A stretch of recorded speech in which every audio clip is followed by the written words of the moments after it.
Harry Potter and the Deathly Hallows chapter 33 part 1 the prince tale. இந்த சாப்டரை நம்ம 3 வீடியோவாக பிரிக்க போகிறோங்க. பார்ட் 1, பார்ட் 2, பார்ட் 3 வரும்.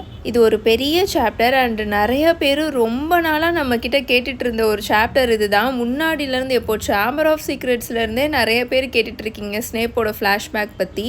அண்டு ஆர்டர் ஆஃப் ஃபினிக்ஸில், ஹாஃப் பிளட் பிரின்ஸ்லலாம் நிறைய பேர் கமெண்ட் பண்ணிகிட்டு இருந்தீங்க எப்போ வரும்னு. ஸோ நிறைய பேர் ஈகராக வெயிட் பண்ணிகிட்டு இருந்த சாப்டர் ஒரு வழியாக வந்துருச்சு. சரி வாங்க நம்ம இப்போ கதைக்குள்ளே போகலாம். ஹாரி ஸ்னேப்போட பக்கத்துலேயே மொட்டி போட்டுட்டு ஸ்னேப்பை பார்த்துட்டே உட்காந்துட்ருப்பான். அப்போது சடனாக ஒரு ஹையான கோல்டான வாய்ஸ் பேசுமா. ஹாரி பயந்துட்டு அப்படியே ஜம்ப் பண்ணிடுவான். அவனோட கையில் அந்த ஃப்ளாஸ்கை நல்லா டைட்டாக பிடிச்சிப்பான். வால்டமோர்ட் திரும்ப இந்த ரூம்குள்ளே வந்துட்டானோ அப்படின்னு தான் அவனுக்கு தோணும். ஆனால் அங்கே வால்டமோர்ட்டோட வாய்ஸ் அங்கே இருக்கிற சுவர்கள்ல இருந்தும் தரையில இருந்தும் வந்துட்டுருக்கும். அப்போ தான் ஹாரி ரியலைஸ் பண்ணுவான் அவன் ஹாக்வர்ட்ஸில் இருக்கிறவங்க கூடயும் அந்த சரௌண்டிங் ஏரியாவில் இருக்கிறவங்க கூடயும் ஹாக்ஸ்மேடோட ரெசிடென்ட்ஸ் இருக்காங்களே அவங்க கூடயும் அவன் பேசிகிட்டு இருக்கான். ஏற்கனவே அவன் பேசினான்ல அந்த மாதிரி. நீங்கள் எல்லோரும் ரொம்ப தைரியமாக சண்டை போட்டிருக்கீங்க அப்படின்னு அவனோட ஹையான கோல்டான வாய்ஸ் நல்லா தெளிவாக கேட்கும். லார்ட் வால்டமோர்ட்டுக்கு உங்கள் தைரியத்தோட வேல்யூ நல்லாவே தெரியும். நீங்கள் எல்லோரும் நிறைய விஷயங்களை இப்போ இழந்திருக்கீங்க. நீங்கள் இப்போவும் என்னை எதிர்த்து சண்டை போட கண்டினியூ பண்ணிங்கன்னா நீங்கள் எல்லாருமே செத்துருவீங்க ஒவ்வொரு ஆளாக. எனக்கு இதெல்லாம் நடக்க விருப்பம் இல்லை. மாயாஜால ரத்தம் ஒவ்வொரு துளியும் சிந்துறது இங்கே மிகப்பெரிய இழப்பும் வேஸ்ட்டும் தான். லார்ட் வால்டமோர்ட் உங்கள் மேலே ரொம்ப கருணையாக இருக்கேன். என்னோட ஃபோர்ஸஸ் எல்லாரையும் இப்போவே இமிடியேட்டாக திரும்ப கூப்பிடுறேன். உங்கள் எல்லாருக்கும் இன்னும் 1 மணி நேரம் தரேன். இறந்து போனவங்களை டிக்னிட்டியோடு டிஸ்போஸ் பண்ணுங்கள். காயப்பட்டவங்களை ட்ரீட் பண்ணுங்கள். அண்ட் நான் இப்போது ஹாரி பாட்டர் உன்கிட்ட டைரெக்டாக பேசுகிறேன். நேரில் வந்து டைரெக்டாக நீ என்னை ஃபேஸ் பண்ணாமல் உனக்காக உன்னோட நண்பர்களை அங்கே நீ சாக வச்சுருக்க. தடை செய்யப்பட்ட காட்டுக்குள்ளே நான் உனக்காக 1 மணி நேரம் வெயிட் பண்ணுவேன். 1 மணி நேரம் முடியும் போது நீ என்னை அங்கே பார்க்க வரலைனா இந்த போர் திரும்பவும் நடக்கும். ஆனால் இந்த டைம் நானே உள்ளே நுழைவேன் ஹாரி பாட்டர். நானே உன்னை வந்து கண்டுபிடிப்பேன். என்னை உன்கிட்டேருந்து காப்பாற்றின அங்கே இருக்கிற கடைசி ஆண்கள், பெண்கள், குழந்தைகள்னு எல்லாருமே நான் தண்டிப்பேன். 1 மணி நேரம் அப்படின்னு வால்டமோர்ட் பேசுவானா. ராணு ஹெர்மாயினியும் வேகமாக இல்லைன்ற மாதிரி தலையாட்டிகிட்டே ஹாரியை பார்த்துட்ருப்பாங்க. ஹாரி அவன் பேசுகிறது எதுவும் கேட்காது அப்படின்னு ரான் இப்போ சொல்லிட்டு இருப்பான். இட்ஸ் ஆல் ரைட், நம்ம கோட்டைக்கே திரும்ப போவோம். அவன் இப்போ காட்டுக்கு போயிருக்கானா, நம்ம ஃபஸ்ட்டு இப்போ புது பிளான் போடணும் அப்படின்னு ஹெர்மாயினி சொல்லிவிட்டு ஸ்னேப்போட பாடியை லைட்டாக திரும்பி பார்த்துட்டு வேகமாக அந்த டனலோட என்ட்ரன்ஸ் கிட்ட ஓடிடும். ரானும் ஹெர்மாயினியை ஃபாலோ பண்ணிவிட்டு போயிடுவான். ஹாரி அவனோட இன்விசிபிலிட்டி க்ளோக்கை கையில் எடுத்துகிட்டு கீழே கொஞ்சம் ஸ்னேப்பை பார்ப்பானா. அவனுக்கு இப்போ என்ன ஃபீல் பண்ணனே தெரியல. ஸ்னேப் இப்படி இறந்து போனது அவனுக்கு ரொம்ப ஷாக்கிங்காக தான் இருந்தது. முக்கியமாக அவர் எந்த ரீசனுக்காக இறந்து போயிருக்காருன்னு.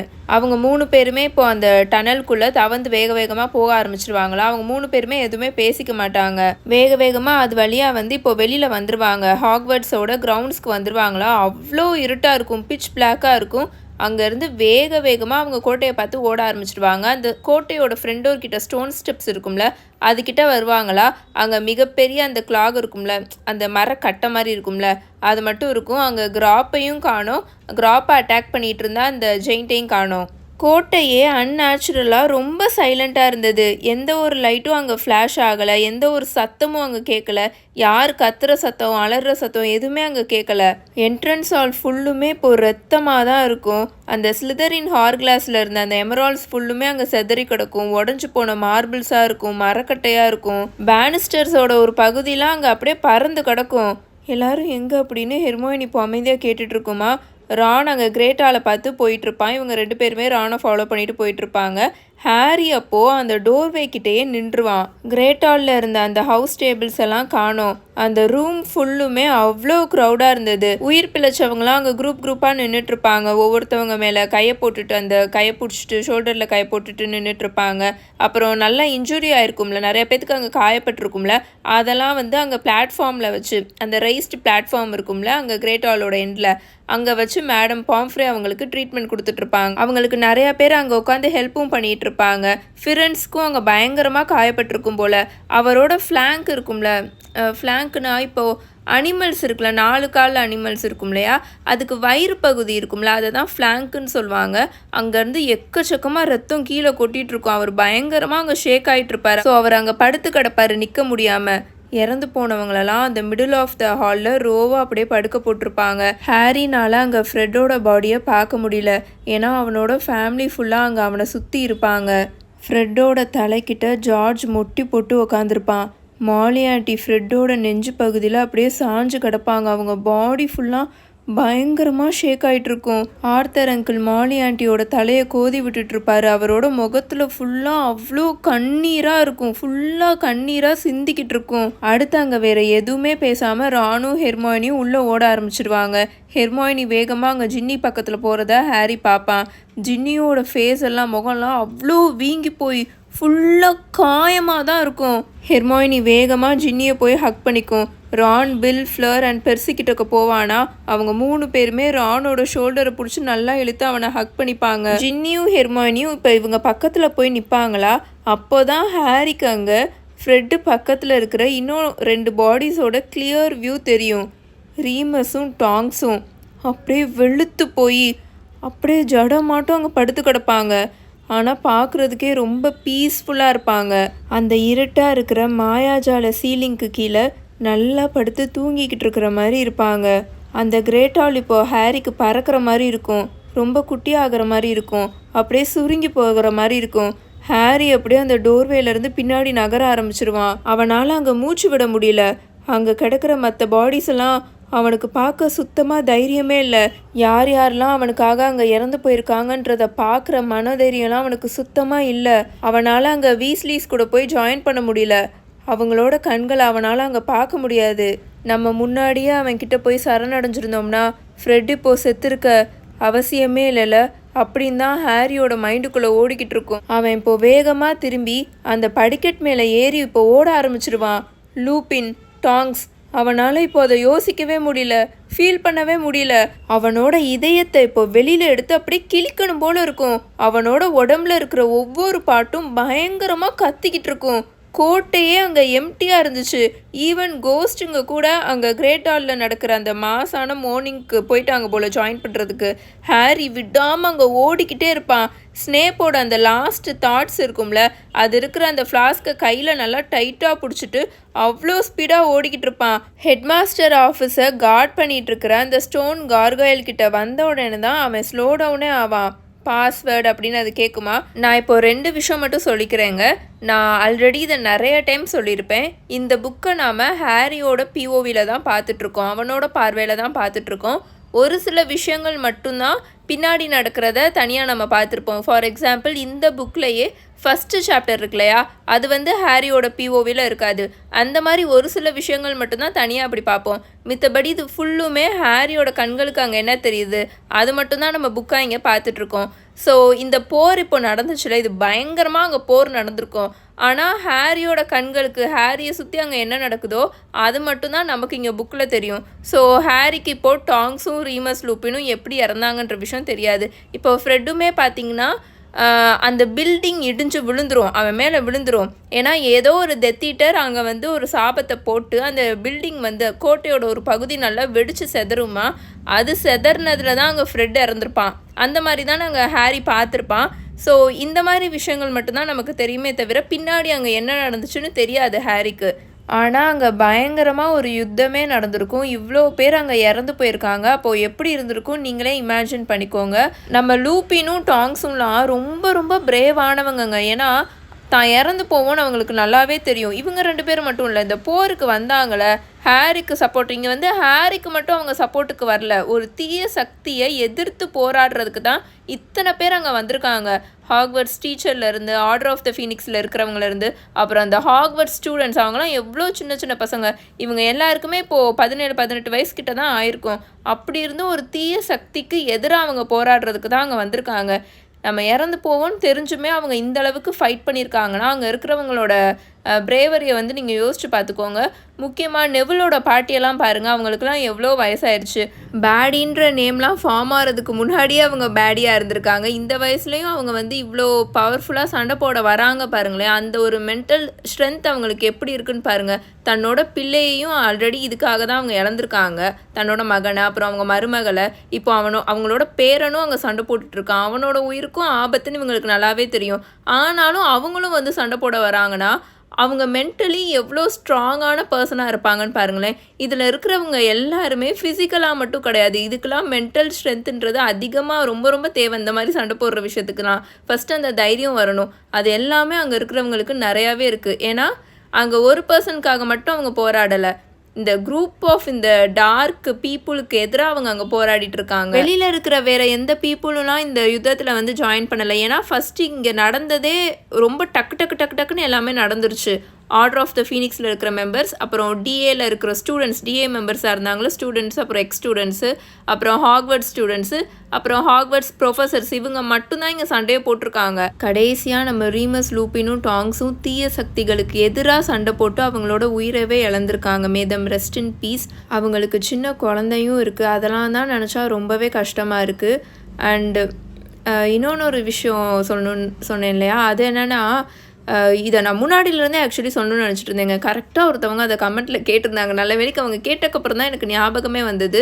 கோஸ்ட்னால அங்கே இருக்கிற ஆப்ஜெக்ட்ஸ்லாம் எப்படி தூக்கி போட முடியும், அதாவது எப்படி கேட்டிருந்தாங்கன்னா, கோஸ்ட்லாம் டிரான்ஸ்பரண்ட்டாக தானே இருந்தாங்க, அவங்களால சாப்பிடக்கூட முடியாது, அப்புறம் எப்படி பீவ்ஸ் மட்டும் அங்கே இருக்கிறவங்க மேலே எல்லாத்தையும் தூக்கி வீசுது அப்படின்னு கொஷின் கேட்டிருந்தாங்க.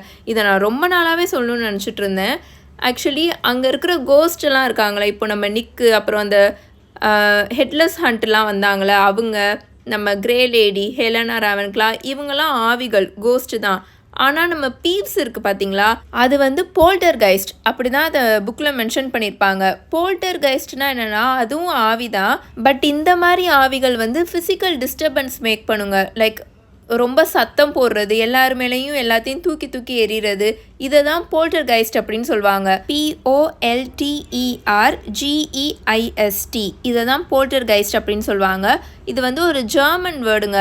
போல்டன் அப்படின்னா டிஸ்டர்பன்ஸ் மேக் பண்ணுறது, க்ரியேட் பண்ணுறது.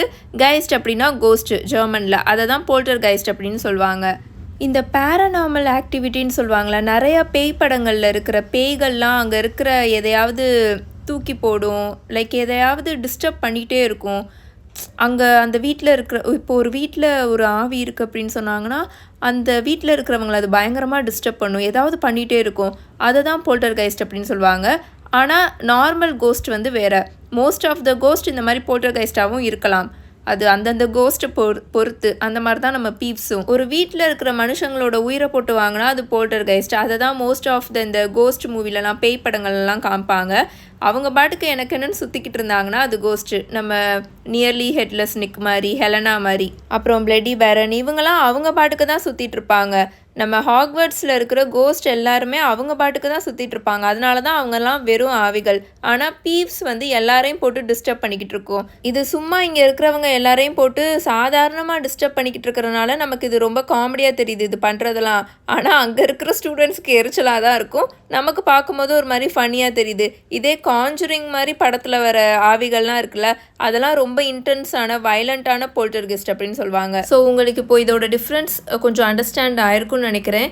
எப்படி இதுங்கனால மட்டும் எல்லா பொருட்களையும் கையில் எடுக்க முடியுது, அந்த ஆப்ஜெக்ட்ஸை வந்து தூக்க முடியுது, அதுக்கு பின்னாடி இருக்கிற இது வந்து எனக்கு சரியாக தெரியலங்க. ஒரு சில ஆவிகள்னால எப்படி அப்படி பண்ண முடியுதுன்னு எனக்கு தெரியல. நான் மோஸ்ட்லி பேய் படமே பார்க்க மாட்டேன். உங்களுக்கு இதை பற்றி, இதுக்கு பின்னாடி இருக்கிற விஷயம் ஏதாவது தெரிஞ்சிச்சுன்னா கூட ஷேர் பண்ணுங்கள். Now coming back to the story. Harry headmaster office முன்னாடி போய் நின்றுவானா. பாஸ்வேர்டு அப்படின்னு அது கேட்குமா. டம்பிள்டோர் அப்படின்னு ஹாரி கத்துவான். அவன் எதை பற்றியுமே யோசிக்க மாட்டான்.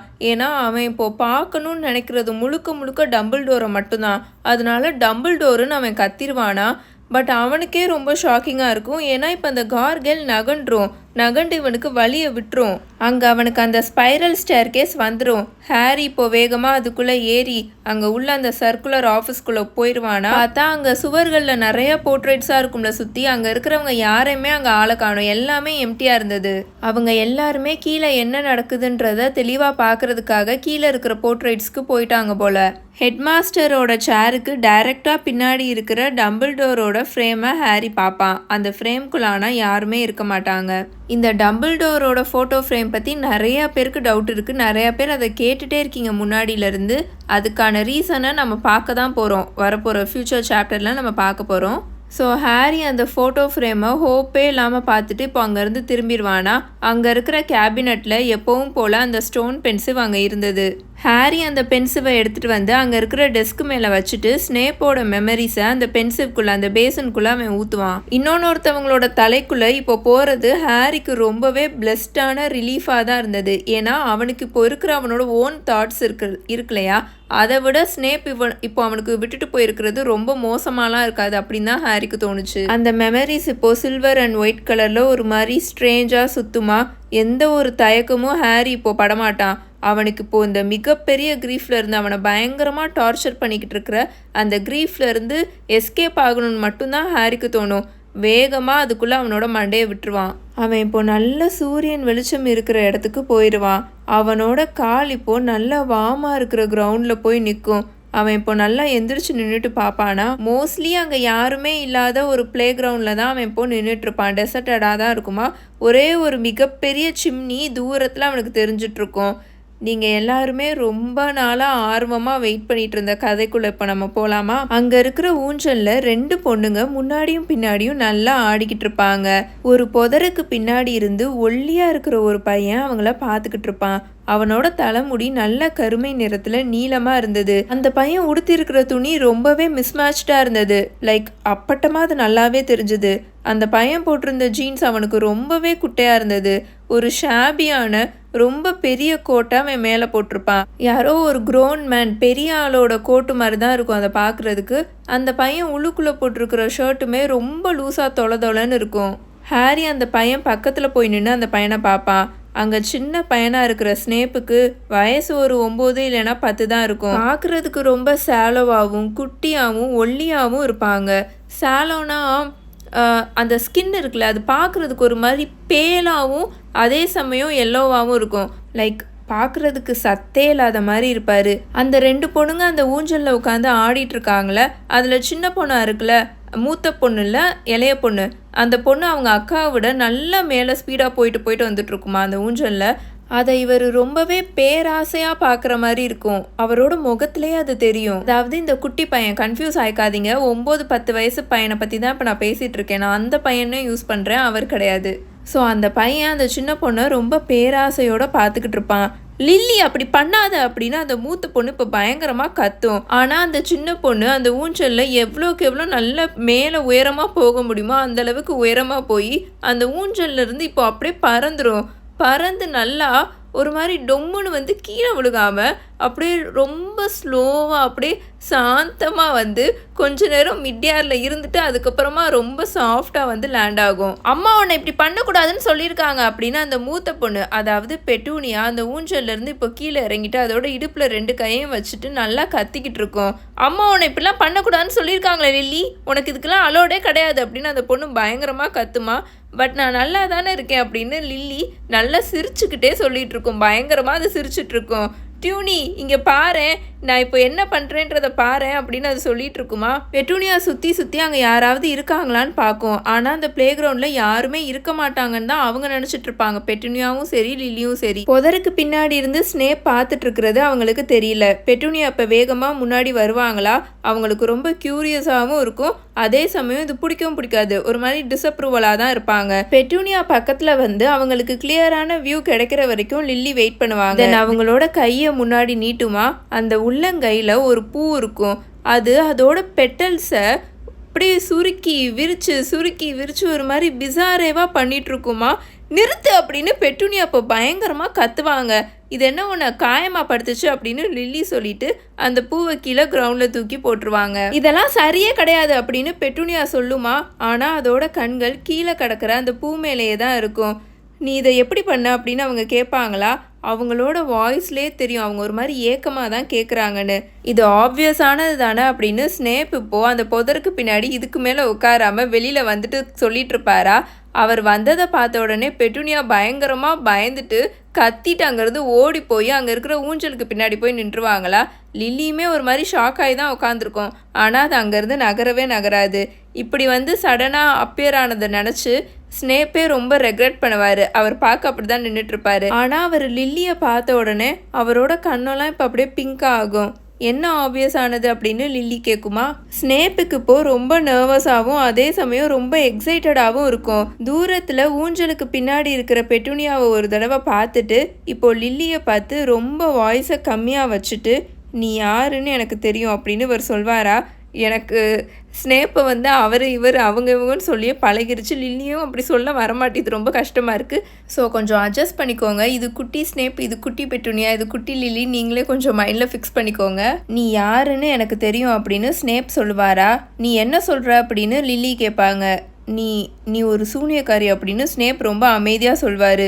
லில்லி பார்க்குறதுக்கு ரொம்பவே ஷாக் ஆகி அஃபண்டான மாதிரி இருப்பாங்க. இந்த மாதிரிலாம் ஒருத்தவங்களை பார்த்து பேசக்கூடாது, இதெல்லாம் நல்ல பழக்கமா அப்படின்னு அவங்க சொல்லிட்டு இப்போ வேகமாக எந்திரிச்சு பெட்டுனியா கிட்டக்க நடந்து போயிடுவாங்க. லில்லி கோச்சிட்டு போனதை பார்த்த உடனே நோ அப்படின்னு ஸ்னேப் கத்துவாரா. அவரோட முகம்லாம் ரொம்பவே செவந்துக்கிட்டு இருக்கும். இந்த ஒரு மோசமான கேவலமான ஓவர் கோட்டை ஏன் இன்னும் இவர் கலட்டாமல் இருக்காரு அப்படின்னு தான் ஹாரிக்கு இப்போ தோணிட்டு இருக்கும். உள்ளுக்குள்ளே அவர் போட்டிருக்கிற அந்த தொலை சட்டையை ரிவீல் பண்ண வேணான்றதுக்காக தான் அவர் கலட்டாமல் இருக்காரோ அப்படின்னு தான் இப்போ ஹாரி யோசிச்சுட்டு இருப்பானா. அவர் இப்போ வேகமாக அந்த 2 அக்கா தங்கச்சிங்களை பார்த்து ஓடிக்கிட்டு இருப்பாரா. பின்னாடி இருந்து பார்க்குறதுக்கு வவ்வால் பறந்து ஓடிக்கிட்டு இருக்கிற மாதிரி இருக்கும். லிட்ரலி அவரோட ஓல்டர் செல்ஃபை அங்கே பார்க்குற மாதிரியே இருக்கும். அந்த சிஸ்டர்ஸ் 2 பேருமே இப்போ யுனைட்டடாக இவரை டிஸ்அப்ரூவ் பண்ணுற மாதிரி நின்றுட்டுருப்பாங்களா. அங்கே இருக்கிற ஊஞ்சலை அவங்க பிடிச்சிட்டு நின்றுட்டுருப்பாங்க. நீ ஒரு சூனியக்காரி தான் அப்படின்னு ஸ்னேப் இப்போ அங்கே இருக்கிற லில்லியை பார்த்து சொல்வார். நான் உன்னை ரொம்ப நாளாக பார்த்துட்டு தான் இருக்கேன், ஆனால் அதில் எந்த ஒரு தப்பும் இல்லை. எங்கள் அம்மாவும் ஒரு சூனியக்காரி தான், நானும் ஒரு மந்திரவாதி தான் அப்படின்னு இவர் சொல்வாரா. பெட்டுனியா அப்போ பயங்கரமாக கத்தி சிரிச்சிட்ருப்பாங்க. மந்திரவாதியா அப்படின்னு அவங்க பயங்கரமாக அலறி கத்தி சிரிச்சிட்ருப்பாங்க. அன்எக்ஸ்பெக்டடாக இவர் அங்கே அப்பியர் ஆனார்ல, அந்த ஷாக் இப்போ அவங்களுக்கு போய் அவங்களுக்கு இப்போ தைரியம் வந்துருச்சு போல் கத்தி சிரிச்சிட்ருப்பாங்க. நீ யாருன்னு எனக்கு தெரியும், நீ அந்த ஸ்னேப் பையன் தானே, நீ அந்த ஸ்பின்னர் சென்டில் தானே வாழ்ந்துக்கிட்டு இருக்க அந்த ஆத்தங்கரை பக்கத்தில். இந்த ஸ்பின்னர் சென்ட் உங்களுக்கு நல்லா ஞாபகம் இருக்கா? ஹாஃப் பிளட் பிரின்ஸோட ஃபஸ்ட்டு சாப்டரா செகண்ட் சாப்டரா எதுலேயோ ஒன்று வரும். இல்லை ஃபஸ்ட்டு சாப்டர், அதில் த அதர் மினிஸ்டர் தானே, செகண்ட் சாப்டர்னு நினைக்கிறேன் அதில் வரும். அந்த சாப்டர் பேரே ஸ்பின்னர் சென்ட் தான். ஸ்னேப் அங்கே தானே வாழ்ந்துட்டு இருப்பாரு. மால்ஃபாயோட அம்மா நார்சிசா மால்ஃபாயும் பெலாட்ரிக்ஸும் அங்கே போவாங்களே, ஸ்னேப் அங்கே தான் வாழ்ந்துட்டு இருப்பாரு. நீ அந்த ஸ்னேப் பையன் தானே, இவன் அந்த ஆத்தங்கரை பக்கத்தில் இருக்கிற ஸ்பின்னர் சென்டில் தான் வாழ்ந்துக்கிட்டு இருக்கான் அப்படின்னு பெட்டுனியா அப்போ லில்லி கிட்ட சொல்லிட்டு இருப்பாங்களா. அவங்களோட டோன்லேயே தெரியும் அது ஒரு மட்டமான ஏரியா மாதிரி அவங்க கன்சிடர் பண்ணி பேசுகிறாங்க அப்படின்னு. எதுக்காக நீ எங்களை வேவு பார்த்துக்கிட்டு இருக்க அப்படின்னு இவங்க கேட்பாங்களா. நான் ஒன்றும் வேவு பார்க்கல அப்படின்னு ஸ்னேப் சொல்வாரா. அவருக்கு ரொம்ப அங்கே ஹாட்டாக இருக்கும், ஒரு மாதிரி அன்கம்ஃபர்டபுளாக இருக்கும். அங்கே நல்லா பிரைட்டாக வெயில் அடிச்சுட்டு இருக்குமா. அவரோட தலைமுடி வேற அங்கே ரொம்பவே டர்ட்டியாக இருக்கும். அண்டு நான் ஒன்றும் உன்னை வேவு பார்க்கணும்லாம் அவசியம் இல்லை, நீ ஒரு மகள் தானே அப்படின்னு அவர் சொல்வாரா. அவர் பேசுகிறதுலே தெரியும் ஒரு மாதிரி மட்டமாக அவங்கள பார்த்து அவர் பேசுகிறாருன்னு. பெட்டுனியாவுக்கு என்னதான் அந்த டேர்ம் அந்த வார்த்தை புரியலனாலும் அவர் பேசுன அந்த விதம் இருக்குல்ல, அந்த டோன், அதை நல்லாவே இவங்கனால அண்டர்ஸ்டாண்ட் பண்ணிக்க முடிஞ்சுது. லில்லி கமான் நம்ம இங்கேருந்து கிளம்புறோம் அப்படின்னு பெட்டுனியா பயங்கர எரிச்சலாக கத்துவாங்களா. லில்லி உடனே அவங்க அக்காவோட பேச்சை கேட்டுட்டு ஒபே பண்ணிட்டு ஸ்னேப்பை நல்லா முறைச்சி விட்டுட்டு அங்கேருந்து கிளம்பிடுவாங்க. அவங்க 2 பேரும் அந்த பிளே கிரவுண்டோட கேட்டுக்கு போகிற வரைக்கும் இவர் இங்கே நின்று பார்த்துக்கிட்டே இருப்பாரா.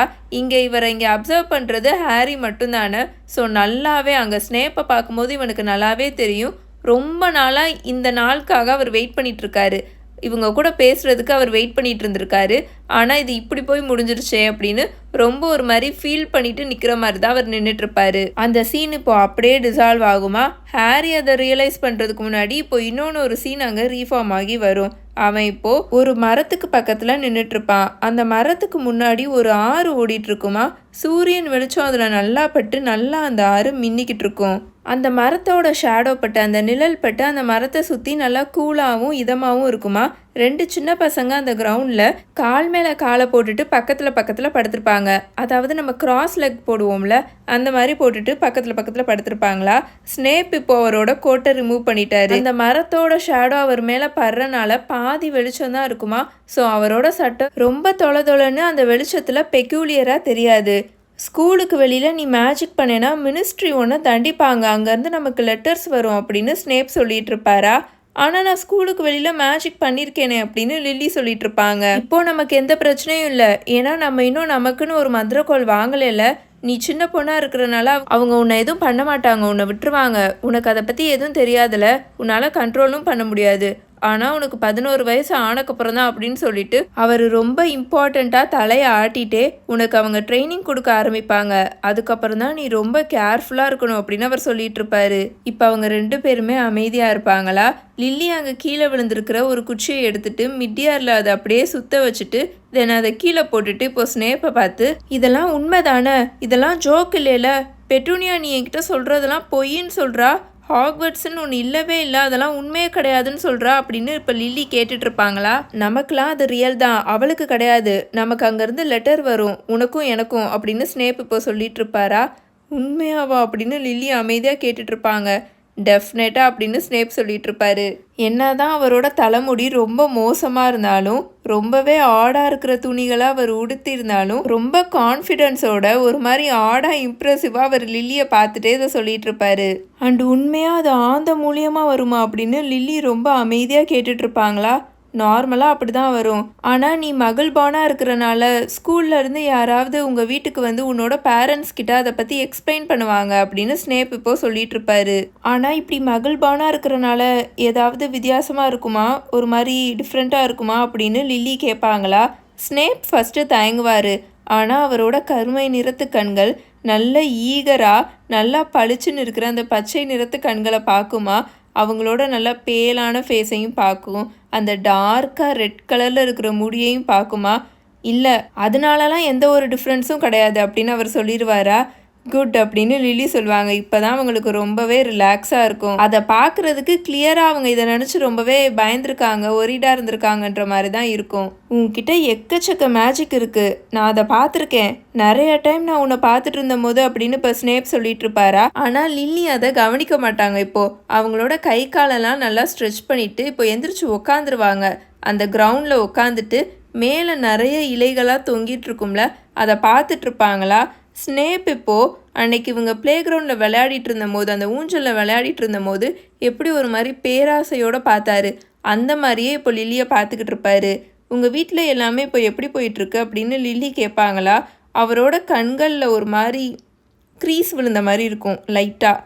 ஃபைன் அப்படின்னு அவர் அமைதியாக சொல்வார். இன்னமும் அவங்க சண்டை போட்டுட்ருக்காங்களா என்ன அப்படின்னு லில்லி கேட்பாங்களா? ஓ ஆமாம், அவங்க சண்டை போட்டுட்டு தான் இருக்காங்க அப்படின்னு ஸ்னேப் சொல்லிட்டு இருப்பாரா? அங்கே கீழே விழுந்திருக்கிற இலையை அவரோட கை நிறைய அள்ளிட்டு அதை பிச்சு போட்டுட்ருப்பாரு. லைக் அவர் என்ன பண்ணுறாருன்னு அவருக்கே தெரியாமல், அவரே அதை ரியலைஸ் பண்ணாமல் அவர் அதை பண்ணிகிட்ருப்பாரு. ஆனால் ரொம்ப நாளைக்கெலாம் அது இருக்காது, நான் தான் அங்கேருந்து கிளம்பிடுவேன்ல அப்படின்னு ஸ்னேப் சொல்லிட்டு இருப்பாரா? உங்கள் அப்பாவுக்கு மேஜிக்னா பிடிக்காதா அப்படின்னு லில்லி கேட்பாங்களா? அவருக்கு எதுவுமே அவ்வளவா பிடிக்காது அப்படின்னு ஸ்னேப் சொல்லிட்டு இருப்பாரு. செவரஸ் அப்படின்னு இப்போ லில்லி கூப்பிடுவாங்களா? லில்லி அந்த பேரை சொல்லி கூப்பிட்ட உடனே ஸ்னேப்போட முகத்தில் ஒரு சின்ன புன்னகை வரும். யா சொல்லு அப்படின்னு ஸ்னேப் சொல்லுவாரா? டிமெண்டர்ஸை பற்றி திரும்ப சொல்லேன் அப்படின்னு லில்லி கேட்பாங்களா? இப்போ எதுக்கு நீ அவங்கள பற்றி தெரிஞ்சுக்கணும் அப்படின்னு ஸ்னேப் கேட்டுட்ருப்பாரா? நான் சப்போஸ் ஸ்கூலுக்கு வெளியில் மேஜிக் யூஸ் பண்ணேனா அப்படின்னு லில்லி சொல்லிட்டு இருப்பாங்களா? அதுக்காகலாம் உன்னை அவங்க டிமெண்டர்ஸ் கிட்ட கொடுக்க மாட்டாங்க, ரொம்ப ரொம்ப மோசமான விஷயங்கள் பண்ணுறாங்களே அந்த மாதிரி இருக்கிறவங்கள தான் அவங்கக்கிட்ட கொடுப்பாங்க. அவங்க விசார்ட் பிரிசன் இருக்குல்ல, அஸ்கபேன், அதை காட் பண்ணிட்டு இருக்காங்க காவலுக்கு. இதுக்காகலாம் நீ அஸ்கபேனுக்கு போக மாட்ட, நீ ரொம்ப சின்ன அப்படின்னு அவர் சொல்லிட்டு இருக்கும் போதே அவரோட முகம் திரும்பவும் ரொம்ப செவப்பாகுமா? கூட கொஞ்சம் இலையை அவர் பிச்சு போட்டுட்ருப்பாரா? அப்போது பின்னாடி சலசலன்னு லைட்டாக ஒரு சத்தம் கேட்கும். ஹாரி திரும்பி பார்ப்பானா? பார்த்தா பெட்டூனியா இவங்க படுத்திருக்காங்களா ஒரு மரத்தோட நிழல், அந்த மரத்துக்கு பின்னாடி இருந்து இவங்களை பார்த்துக்கிட்டு இருப்பாங்களா? லைட்டாக அவங்களோட கால் அசைஞ்சிருமா, ஸோ அந்த சத்தம் கேட்டுருமா? டியூனி அப்படின்னு இப்போ லில்லி கூப்பிடுவாங்களா? அவங்களுக்கு ரொம்ப சர்ப்ரைஸாகவும் இருக்கும், அதே மாதிரி அவங்க வெல்கம் பண்ணுற மாதிரி தான் இருக்கும் அவங்களோட வாய்ஸ் டோன். ஆனால் ஸ்னேப் இப்போது வேகமாக எந்திரிச்சு நின்றுவார். இப்போ யார் இங்கே வேவு பார்த்துக்கிட்டு இருக்கா அப்படின்னு அவர் பயங்கரமாக கத்திடுவார். உனக்கு இப்போ என்ன வேணும் அப்படின்னு அவர் கத்துவாரா? பெட்டூனியாவுக்கு பயங்கரமாக அங்கே மூச்சு வாங்கிட்டு இருக்கோம், இப்படி மாட்டிக்கிட்டோமே அப்படின்னு அவங்க ரொம்ப ஒரு மாதிரி பயந்து போய் நின்றுட்டுருப்பாங்களா? ஆனால் அதே சமயம் அவங்கள பார்த்து அங்கே ரொம்ப ஹர்ட்ஃபுல்லாக ரொம்ப மோசமாக பேசுகிறதுக்கும் ட்ரை பண்ணிகிட்ருக்காங்க, அதுக்கு ஸ்ட்ரகிள் பண்ணிகிட்ருக்காங்கன்றதையும் ஹாரினால் நல்லாவே பார்க்க முடிஞ்சுது. நீ ஃபஸ்ட்டு எண்ணத்தை போட்டிருக்க அப்படின்னு பெட்டூனியா ஸ்னேப்போட நெஞ்ச கையை காமிச்சு கத்திக்கிட்டு இருப்பாங்க. உன்னோட அம்மாவோட ப்ளவுஸா அப்படின்னு அவங்க கத்திக்கிட்டு இருப்பாங்களா? இப்போ அவங்க டப்புன்னு ஒரு சத்தம் கேட்குமா? என்னன்னு பார்த்தா பெட்டூனியாவோட தலைக்கு மேலே இருந்த கிளை ஒன்று டொம்முன்னு கீழே விழுகுமா? லில்லி பயங்கரமாக அங்கே கத்திடுவாங்க.